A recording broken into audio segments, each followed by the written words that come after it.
estaba perdido, no me vayan a pelear por eso.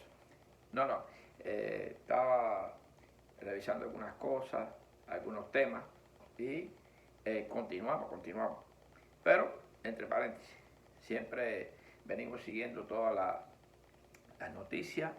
En parte estamos contentos porque creo que, aunque no lo parezca, la curva va subiendo, va llegando ya a la cima. Creo que, por favor, han muerto muchas personas. Damos gracias a Dios porque muchas han vencido en esta batalla. Y damos gracias a Dios por todo aquello que nos ha enseñado siempre, que nos ha transmitido a través de esta pandemia. Y nada, seguimos solicitando muchas bendiciones a Dios para todos los habitantes de esta tierra. Y nada, bendiciones y gracias Señor, gracias por todas las bendiciones que nos ha traído. Y nada, tengo un amigo que tenía a su hijo bajo una máquina de ventilador y Dios lo bendijo y logró vencer. Es una bendición, es un gran milagro. Estuvo mal y ya está bien. Eso también me tenía un poco consternado porque ya salió y ya me siento mucho mejor y más alegre. Entonces, bueno, vamos a continuar con, como habíamos prometido, con las vías. Ya, ahora vamos, después de los pares craneales, a las vías que nos comunican, vías que son aferentes y eferentes. Vamos a ver todo eso seguidamente. Pero antes, yo quería como que plantearle algunas cositas, algunos tipos de forma de comentario, preguntas, y que ustedes me pueden o pensar cuál sería la respuesta, y o el comentario me lo pueden hacer sin problema. Entonces pasaríamos a ver, por ejemplo, un paciente que pierde la sensibilidad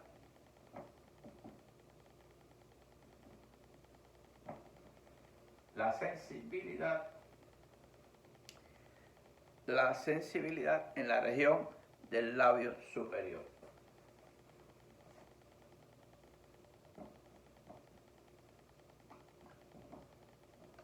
Específicamente, ¿a qué nervio pertenecería esta lesión? Y específicamente, ¿cuál de los componentes o ramas de ese nervio tiene relación con esta afección? Número 2, dificultad para tragar. Dificultad para tragar. ¿Cómo se afecta este mecanismo? ¿Qué nervios participan? Entonces ustedes me harían un comentario o me pensarían o analizarían que esto es repasando un poco los nervios que hemos dado. Dificultad para masticar. Dificultad para masticar. Para masticar. Número 4. Paciente con tosis palpebral.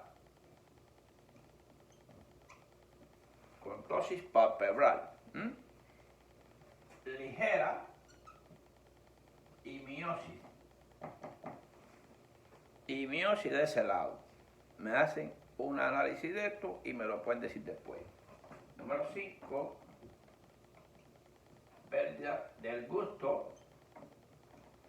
Pérdida del gusto. ¿De qué pares craneales? ¿Cuáles se asocian con este pérdida del gusto? Y número 6. Síntomas y signos del síndrome de Meniere. Síndrome de Meniere, cuáles son los síntomas y de qué es el paciente y a qué par craneal podemos achacarle esta patología. Bueno, de esta manera, como que hacemos un cambio un poquito, iniciando, como que ya dimos los pares craneales, ustedes valorarían con qué pares craneales se relacionan y me hacen un comentario, o de lo que ustedes quieran, lo pueden pensar, lo pueden analizar, si creen que lo anterior les ha servido, y si no, bueno, para seguir todo esto que estamos con estos videos y las clases. Bueno, seguimos entonces con las diferentes. Ustedes saben que de forma general,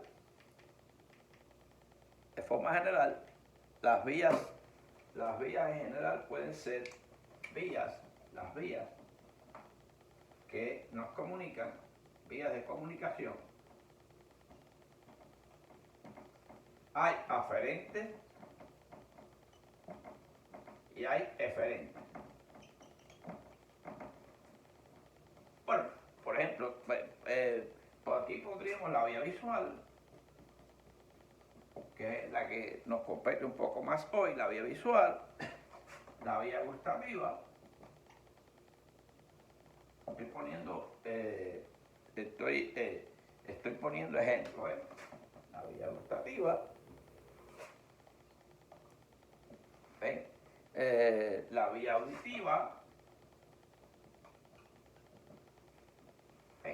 auditiva, vía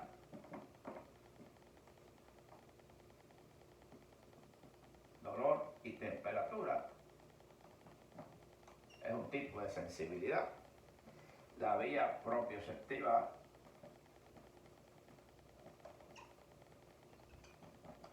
consciente, propioceptiva inconsciente,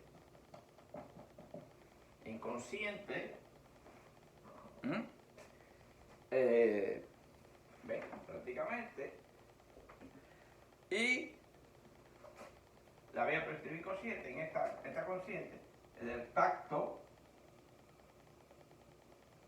discriminativo y tacto no discriminativo. Ahí tenemos todas esas. Pueden hay otras más, las vamos a ir viendo poco a poco, pero para que tengan una idea, a lo que llamamos la vía visual, la vía gustativa, la vía auditiva, la vía dolor, temperatura, propioceptiva consciente, que tiene tacto discriminativo y no discriminativo. Entonces estas son un poco se salen un poco, estas son un poco craneales y estas son un poco ya de los nervios espinales. Y entonces también tenemos, por ejemplo, la vía eferente. Pondríamos como ejemplo la eferente visual, que hoy sí la vamos a ver en relación con la vía visual aferente y la respuesta, con todos los trastornos pupilares y todo lo que vamos a ver ahí.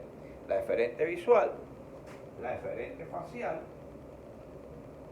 para todos aquellos músculos de la mímica, y como ejemplo la vía córtico-espinal. Esto es una forma general que quiero que ustedes vayan viendo. Vamos a ver todo lo que es. Es bueno que todo aquel que vea este video sepa que ya existen una cantidad de videos anteriores que dan la base de todo esto que voy a ir explicando. Sería interesante que vieran esos videos. Bueno, yo estoy muy contento con la cantidad de suscriptores que se han sumado a esto. No quiero números, quiero más que números, que no estén en silencio, que no vean ahí como escondidos, que hagan sus comentarios y establezcan un diálogo conmigo, ya sea de comunicación escrito, como sea, y me hagan saber qué opinan, qué qué opinión tienen al respecto, cualquier comentario, revisión de tema, etc. Espero por eso. O sea, este es un resumen general de las vías que vamos a ver. Hoy vamos a tratar la vía visual, solamente esa, ya sea qué afectaciones hay en la parte aferencial y qué parte se afecta en lo que es la vía eferencial o respuesta. O, en todo, fundamentalmente, puede haber acusíndrome o puede haber trastornos pupilares, sobre todo, que vamos a ver hoy. Bien. Pasamos entonces, vamos a ver entonces la vía visual.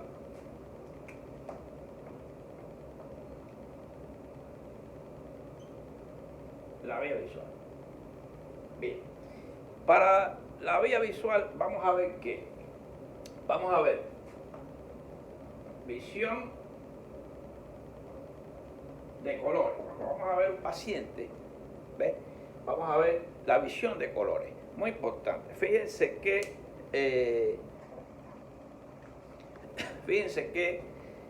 existen múltiples colores. Pero hay colores básicos y rojo, azul, amarillo, verde. Esos colores son como básicos y de ahí viene toda la gama de colores. Los colores importantes. El ojo humano capta una gama como de 300 variaciones de colores en cada color. De tonos. Es la capacidad que tiene esa visión del ojo humano. Tenemos también campo visual. Cuando vimos el par craneal, el número 2, se habló bastante, ya inclusive lesiones, la hemianopsia, recuerden eso, la cuadrantonosia, que hoy vamos a hablar un poquito de ella, más todavía. Y entonces vamos a ver los reflejos pupilares, muy importante porque la pupila que tiene que ver, la pupila que es lo que esa puntica oscuro que usted ve en el iris, ¿ven? En la parte, lo vamos a ver, recordar que esta es la pupila, este sería el iris. Vamos a ver después un ojo un poquito más. Esta es la pupila, esa prieta que usted ve, hay dos reflejos pupilares. Y vamos a ver cómo podemos sacarle para diagnóstico a estos trastornos pupilares. Tenemos el reflejo de acomodación. ¿Ve? Reflejo fotomotor. Reflejo fotomotor contralateral o consensual.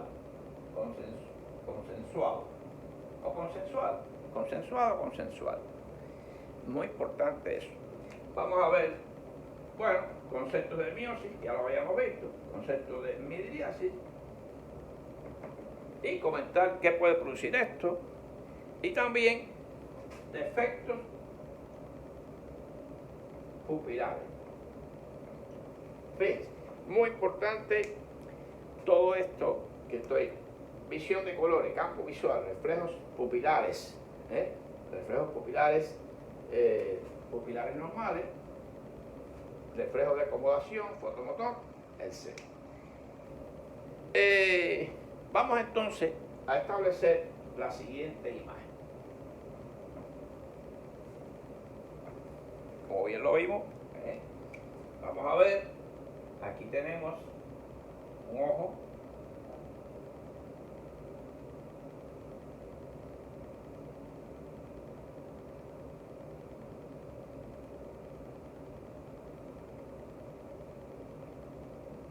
¿ven? Aquí,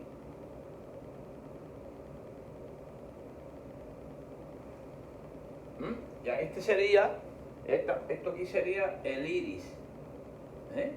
Recordar, si lo vemos de frente, ya vimos el ojo de frente, es lo que vemos, color marrón, color azul, color verde, puede variar diferentes colores. Esto está conformado o fibras que son lo que es el iris, fibras que son meridionales y fibras que son circulares. Muy importante. Recordad que las fibras que son meridionales son inervadas por el simpático y las que son circulares por el óculo motor, tercer palo. Muy importante. Aquí vamos entonces a ir estableciendo hacia atrás el nervio óptico. Y vamos a llegar, en este caso es como un esquema diferente para hoy analizar. Vamos a llegar entonces hasta el cuerpo geniculado lateral. Me voy con esto para poner el espacio. Cuerpo geniculado lateral. Y aquí vamos a hacer lo siguiente. Hay un área visual que se divide en primaria y secundaria. Vamos a establecer aquí.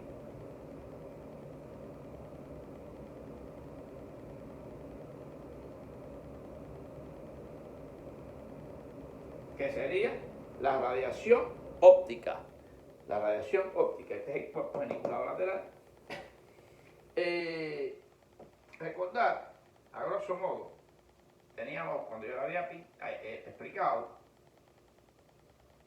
teníamos el quiasma, cuerpo geniculado, la radiación y la vía y la corteza primaria, visual primaria.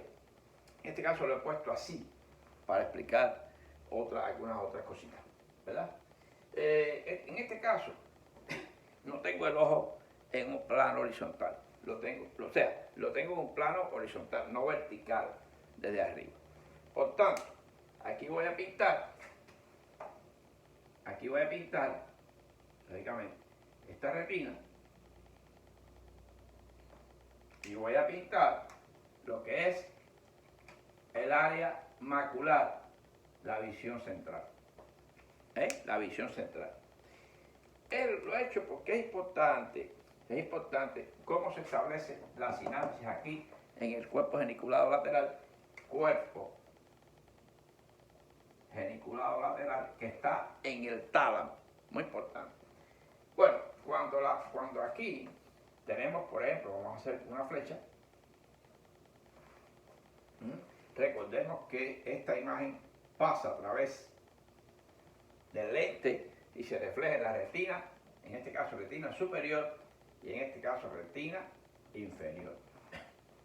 ¿Veis? Retina superior, retina inferior. Porque habíamos estudiado retina nasal y retina temporal. Existen como quieren ese ojo, pero no estamos ahora en esa parte. Y vemos que, si vamos a ver la flechita, se refleja en la retina inferior. ¿Veis? Fíjense.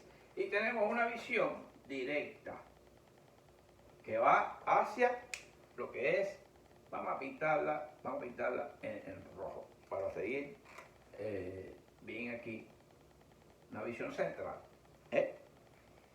Bueno, fíjense que los alzones que van de la retina superior viajan, muy importante, y la retina inferior viaja por aquí. La retina, fíjense que la retina, al entrar, lo de la retina que recibe inferior, al entrar ya en el nervio, se va a ubicar hacia la parte superior y la superior hacia la parte inferior. Y ya va viajando. Y llegando aquí va a establecer sinapsis. Y va a viajar por la cintilla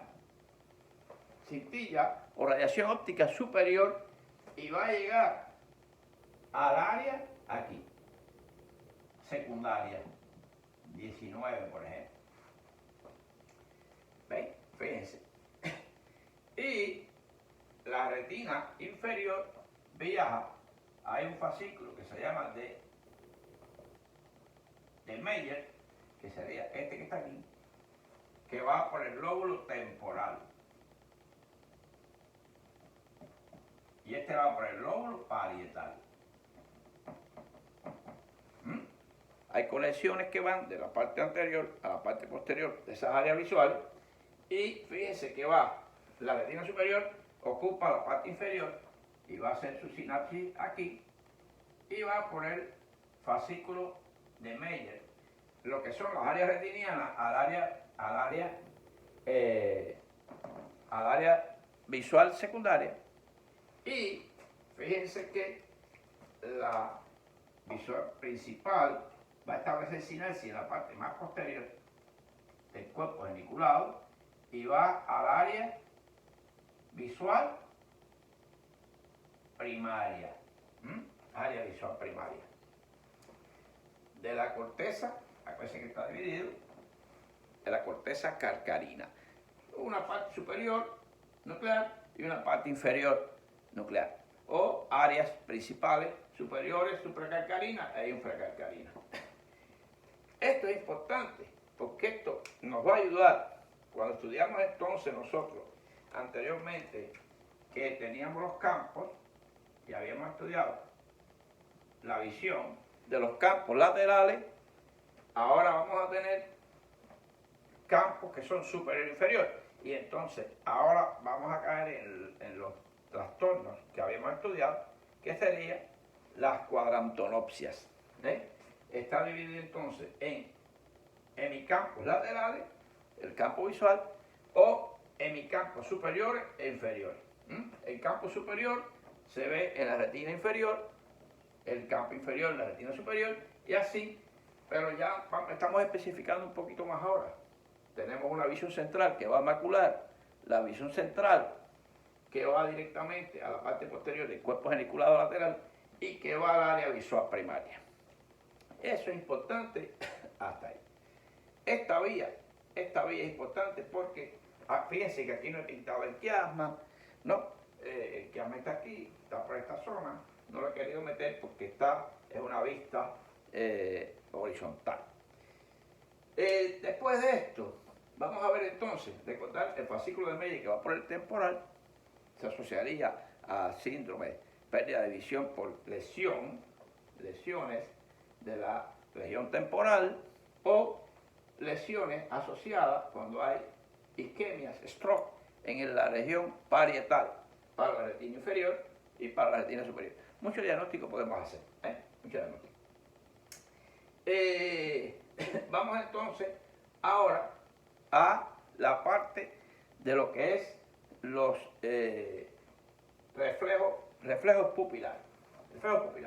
Vamos entonces a quitar esta laminita.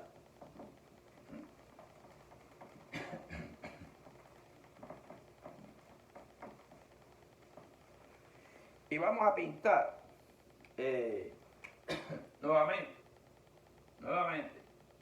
un ojo, otra vez, no importa, pero para que no nos interfiera.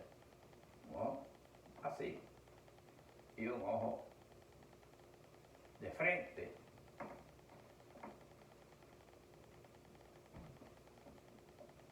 Muy bien, de frente.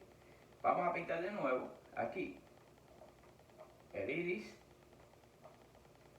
el cristalino, de nuevo. Y vamos a pintarlo de frente. Ya dijimos que habían fibras en ese músculo que son meridionales y otras que son circulares. Vamos a pintar las circulares el rojo.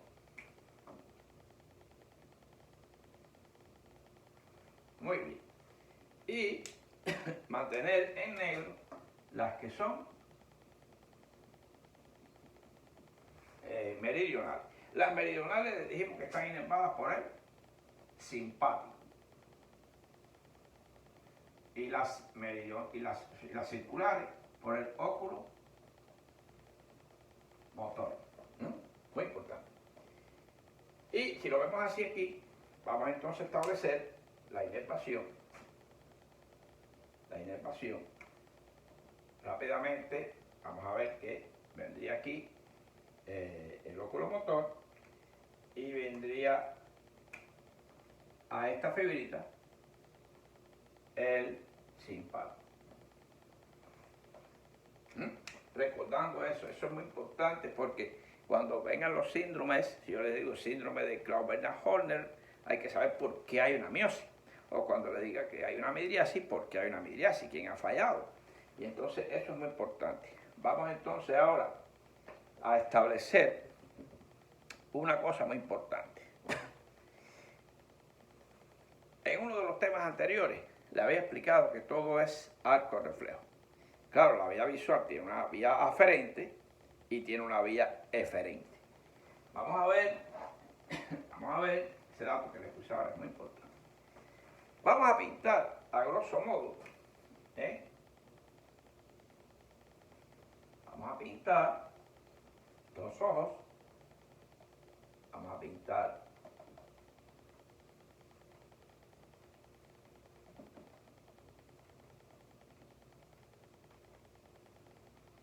de nuevo la vía esta visual, la conocemos, un poquito más grande aquí.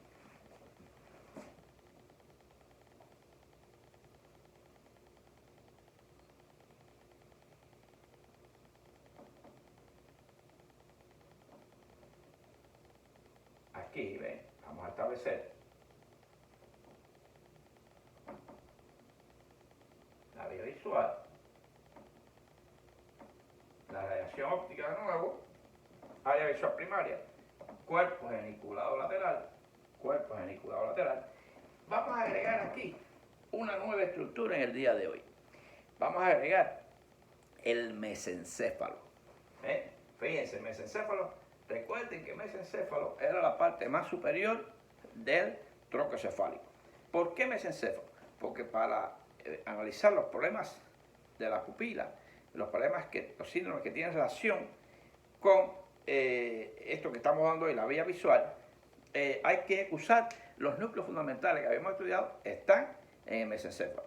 Yo les refiero, señores, que todo el que me esté siguiendo, que esté interesado en esta materia, tiene que revisar los videos anteriores que yo he ido dando, porque antes de hablar de esto, por eso es que tuve que dar anatomía del tronco cefálico, tuve que dar después los núcleos pares craneales, después tuve que dar los pares craneales, y ahora entonces, para poder entender estas patologías, ¿de dónde vienen? Vamos a pintar entonces aquí, fíjense que un corte del mesencéfalo sería así.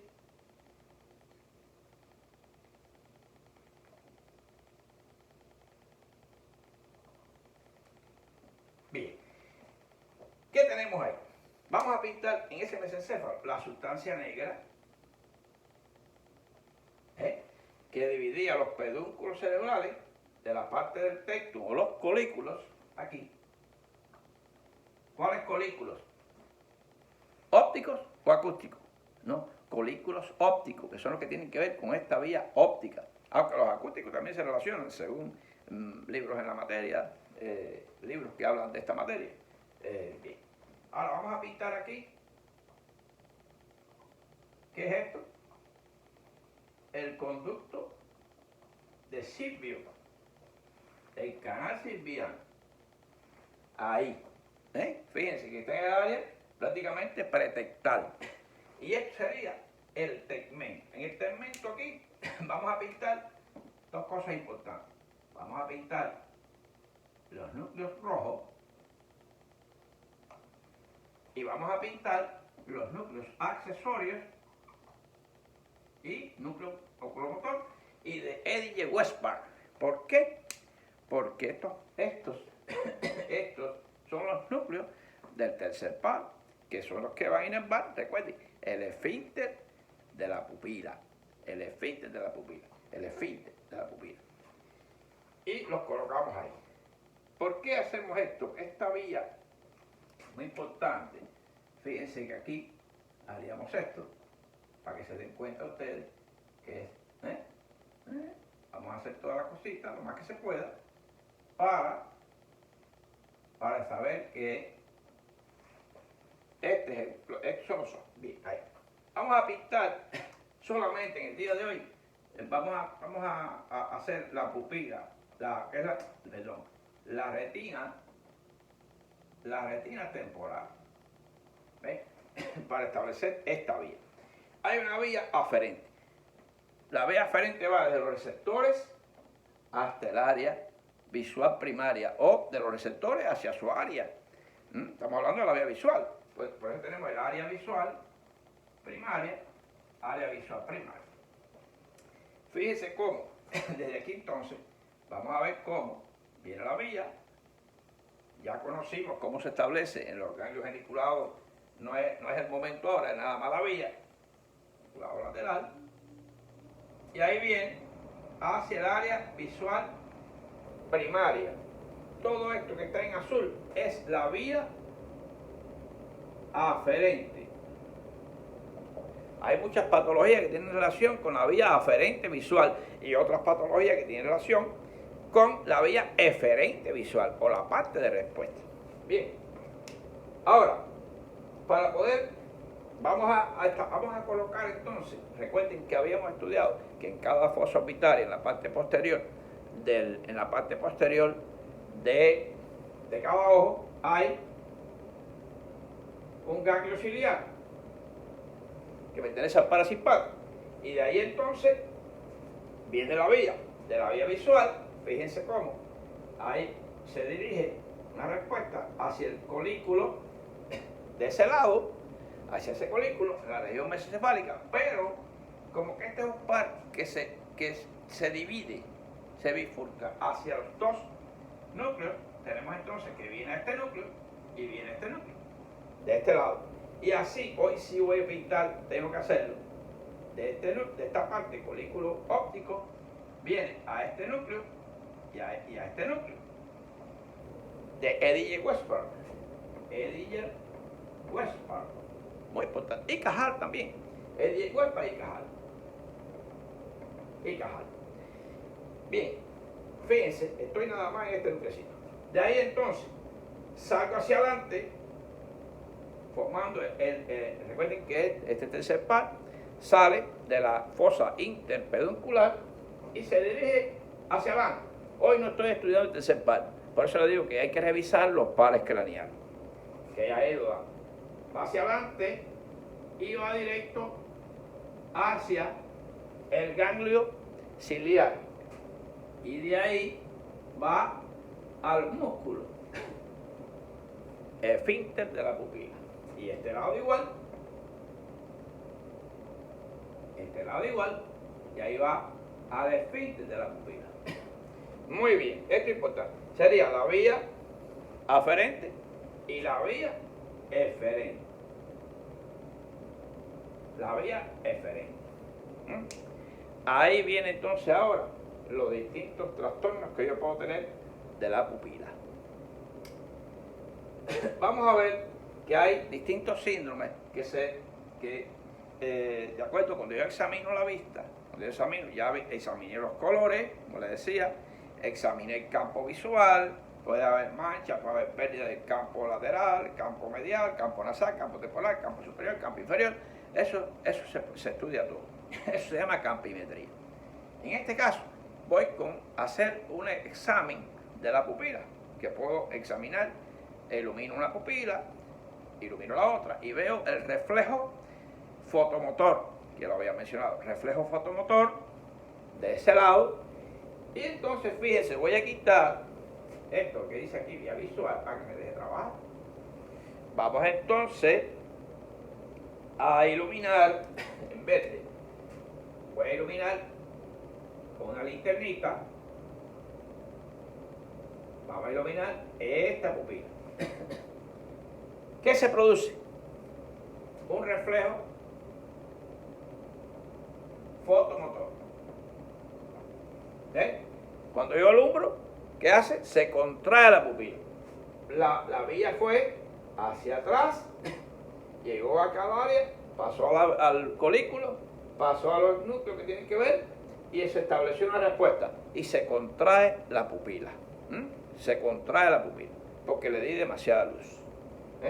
Por eso cuando voy a la oscuridad, ¿qué se produce? Midriasis. Lo contrario, porque se refleja, o sea, se relaja o deja de funcionar el tercer par, predomina el simpático y se produce entonces la midriasis. Muy importante. Eso es bien. Ese es el reflejo fotomotor. directo. Reflejo fotomotor indirecto. O consensuado. Consensuado.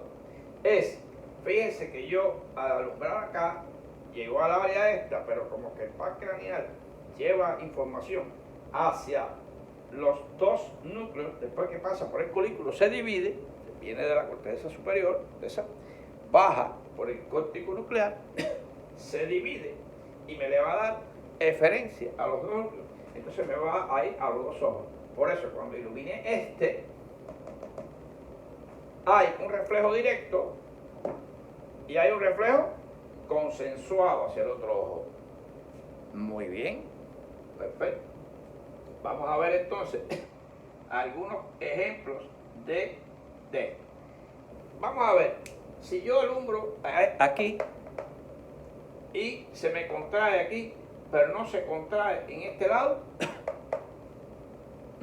fíjense, alumbré aquí y se me contrae este lado, pero no se me contrae este lado. ¿De dónde es el defecto? Fíjense que yo recibí una respuesta de este lado, pero no la recibo en este lado.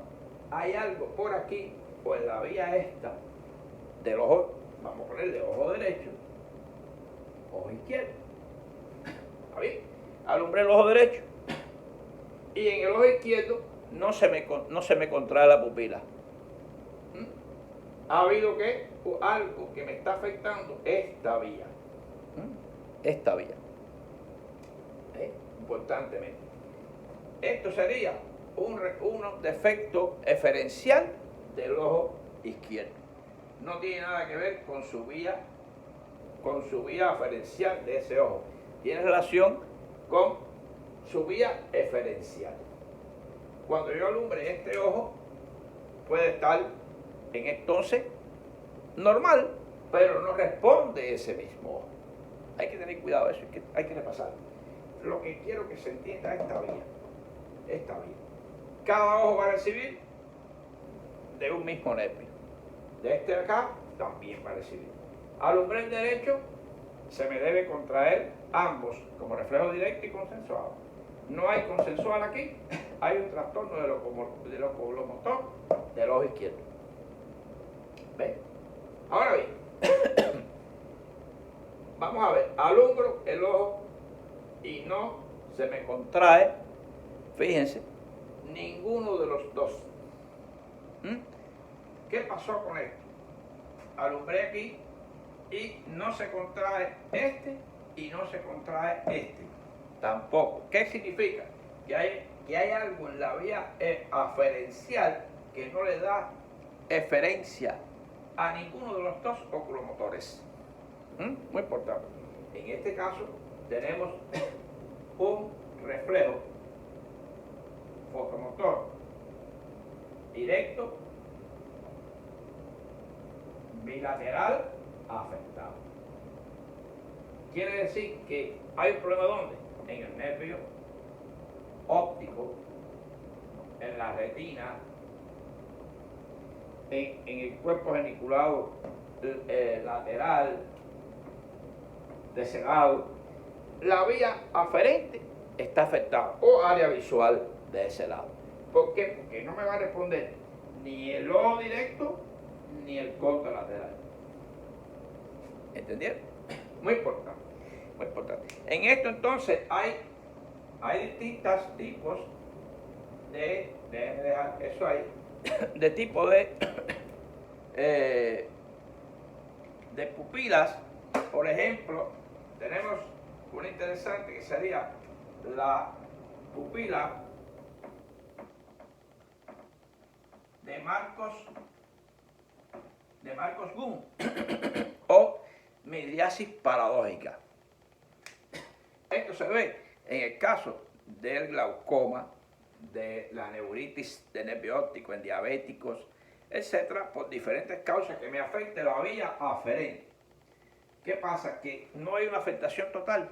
Entonces el paciente interpreta como que no hay luz. ¿Y qué ocurre entonces? En la pupila de Marcos-Gunn tengo el ojo y hay una que, se me produce una midriasis. Una midriasis una midriasis, en realidad, paradójica, porque la interpretación que hace el área pretextal es que no hay una luz adecuada, por tanto se dilata.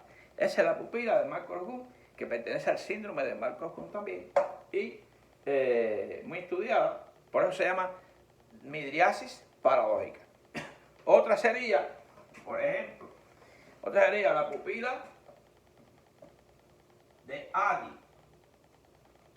Pupila de Addy, esta pupila de Addy, cuando yo examino, el paciente va a venir con este caso. Una midriasis. ¿Por qué? Porque se produce, fíjense, pongo mi foco de luz y se produce la midriasis de ese lado, normal. Pero ¿qué pasa con el lado contralateral? Produce una midriasis, o se mantiene midriático. ¿Por qué? Porque hay una afectación del ganglio ciliar, o de la vía eferencial de ese ojo. Fíjense que son casos que son específicos que se estudian así. Y tenemos, por ejemplo, la pupila de Argyll,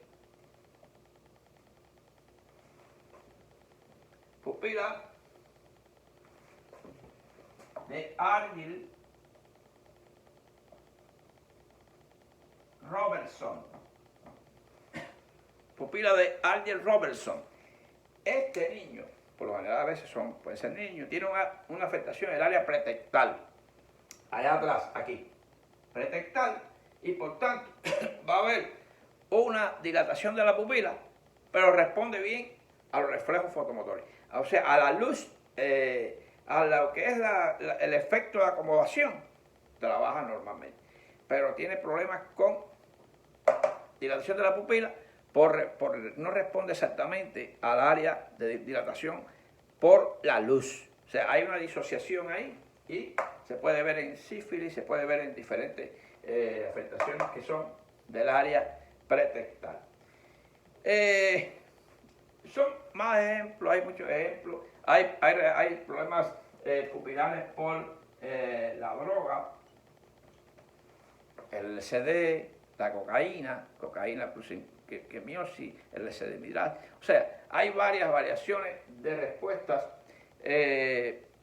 La pupila, eso es el efecto pupilar, en la intoxicación por órganos fosforados, fíjense, intoxicación por órganos fosforados, muy importante, donde se produce una miosis, ¿veis? Porque está predominando la parte parasimpática, porque el simpático está cero, ¿veis? Quiere decir que la acetilcolina está en demasía en la hendidura, en lo que es la hendidura, en la sinapsis, está en demasía. Hay mucha acetilcolina, no hay la enzima que destruya la acetilcolina.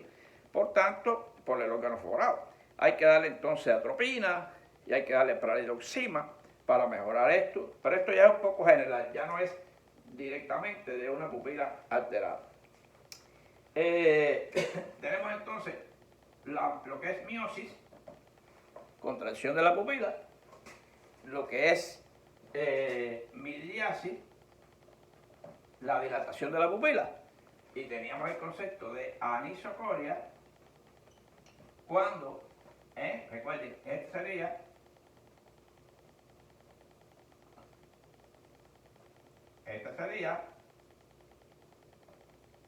se lo estoy pintando para que ustedes, pero esta sería, por ejemplo,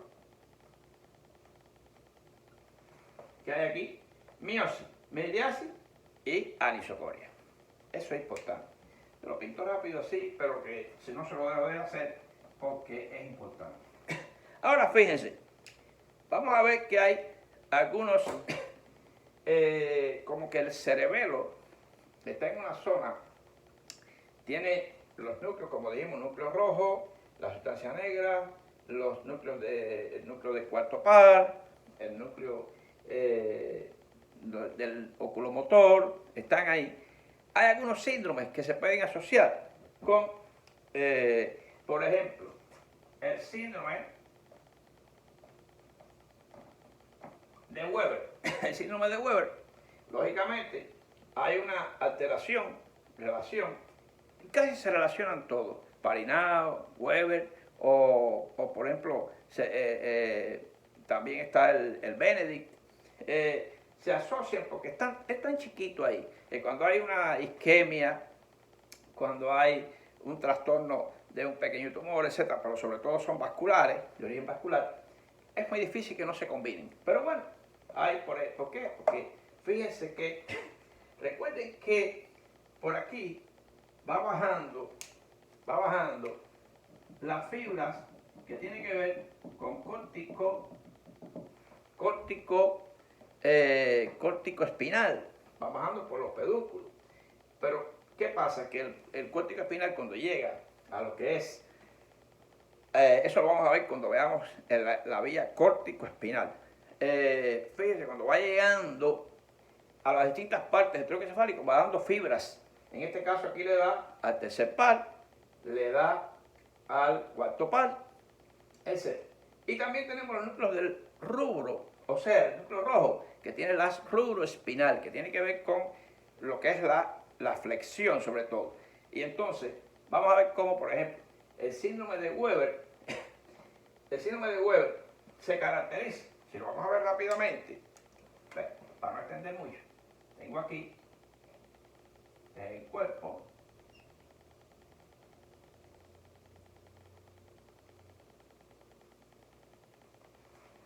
bien, el síndrome de Weber tiene tres cosas fundamentales. Tiene lo que es, vamos a pintar los ojos grandes,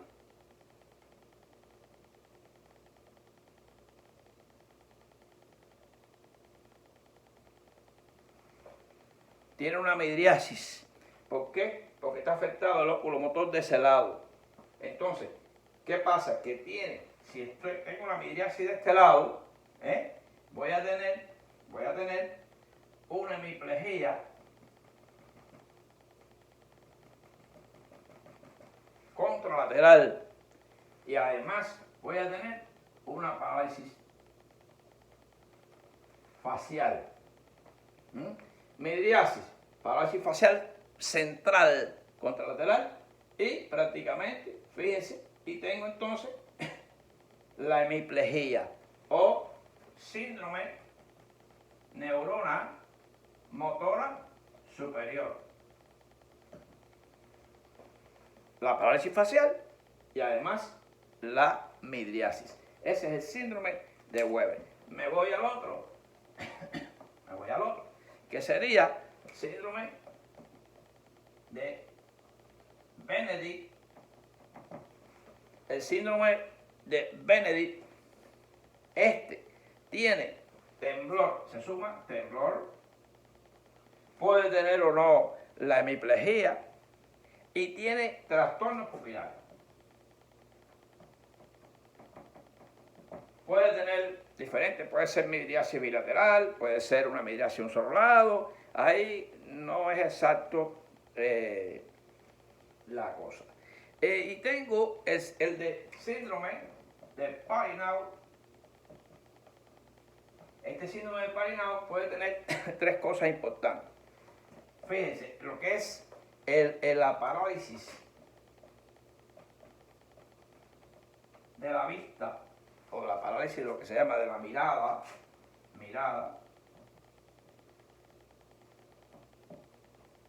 hacia arriba. El oblicuo, recuerden, el oblicuo superior desciende el ojo. ¿Ves? No puedo llevar el ojo hacia arriba. Están alterados, lógicamente, cuarto par y tercer par, y no puedo llevar el ojo hacia... o sea, el cuarto par lo desciende, ¿ves? Lo desciende, pero como está lesionado, lógicamente, se va hacia arriba. ¿Está bien? Eso es la parálisis de la mirada hacia arriba. Y fíjense que hay un nistagmo de retracción.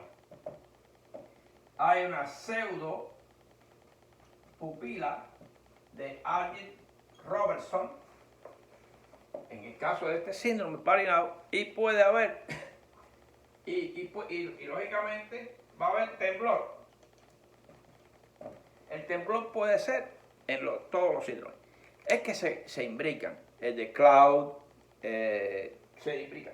¿Por qué hay temblor? Porque puede estar afectado en ese stroke de esa área, puede estar afectado el núcleo rojo. El núcleo rojo, fíjense que el temblor va a ser ¿de qué lado? Contralateral. Porque el núcleo rojo, acuérdense que el núcleo rojo emite sus fibras así de esta manera. Se cruza. Se cruza. Entonces, si hay una lesión de este núcleo rojo, el temblor va a ser del lado contralateral. Si es de este contralateral, no voy a decir el lado ahora para no establecer complicaciones. Para que ustedes vean la importancia de las pupilas. Ya les dije, pueden ser por diferentes síndromes, diferentes trastornos de medicamentos, por un paciente, hacer un diagnóstico de un paciente fallecido, la midriasis que se produce, por reacción simpática, el oculomotor se fue, y entonces hay una midriasis total. Y para diagnóstico, muy importante esta vía, pero hay que saber que hay una vía aferente y una vía eferente para los dos ojos. De este lado para esto, este y de este lado para este. Para los dos. Es importante esto, sobre todo el que está profundizando en la materia de neurociencia, alumnos y para revisar, los médicos saben lo que digo, todo el que me puede observar, que la importancia que tiene esto, que lo tengo, cuando usted va a examinar el vaso, imagínese, palpación, percusión y hasta sonografía y tomografía. Pero señores, con la observación adecuada de la pupila, el examen de lo que tengo afuera, que lo puedo observar, un examen bucal, ¿ves? Una piel, eso es fácil de hacer diagnóstico. Es observar al paciente y hacer todos los reglamentarios con estos síndromes. Y puedo tener estos síndromes, manejarlos si conozco la anatomía y conozco cómo funciona esta vía. Bueno, ya vimos la vía visual. Bueno, hasta hoy, porque lo he hecho un poco extenso, creo que me he ido un poquito en este video, pero no quería dejar de explicar todas estas cositas. Y nada, cada cual le pone atención y gasta su tiempo en lo que le interese, de verdad, honestamente. En estos días, y digo la verdad, es que es un tema tan importante, me metí un poquito en la parte respiratoria con relación al COVID y tuve una cantidad de observaciones tremendas y he tenido ahí pares craneales tan importantes y de verdad que he tenido muy pocas vistas y he visto como que todo está con respecto ahora, cuando vienes a ver, surge una noticia y eso es miles de observaciones. Esto es muy selecto, yo lo sé. Esto es muy selecto, esto no es para todo tipo de público. Puede ser que alguien abra esto y de una vez lo cierre porque no le interesa. Esto es más bien para mucha gente, médicos y otra gente que se interese, aunque no sea médico. Pero sé que es un grupo muy selecto. Y nada, pero sigo para adelante porque mi objetivo es ver que estoy parado frente a ustedes, tratando de llevarles alguna idea, enseñarles algo, recordarles algo o estimularlos a que me tiren para atrás a mí para que yo pueda reafirmar algo. Nada, que Dios les bendiga, les siga bendiciendo, que les aleje de todo mal. Recuerden, Dios es nuestro principal protector y no olvidar que poniéndolo en tu corazón estableces una coraza aunque no se vea. Pasen un buen día y bueno, seguimos conectados. Bye.